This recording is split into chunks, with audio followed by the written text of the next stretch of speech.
5 দফা দাবিতে সচিবালয়ে ফটকে জগন্নাথ বিশ্ববিদ্যালয়ের শিক্ষার্থীরা। 5 দফা দাবিতে সচিবালয়ের ফটকে অবস্থান নিয়েছেন জগন্নাথ বিশ্ববিদ্যালয়ের একদল শিক্ষার্থী। আজ সোমবার বেলা 2টার দিকে তারা রাজধানীর সচিবালয়ের ফটকে অবস্থান নেন।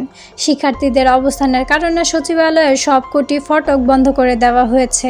শাহবাগ থানার ভারপ্রাপ্ত কর্মকর্তা শাহাবুদ্দিন শাহিন বলেন, প্রায় 2 ঘন্টা ধরে জগন্নাথ বিশ্ববিদ্যালয়ের শিক্ষার্থীরা সচিবালয়ের ফটকে অবস্থান করছেন।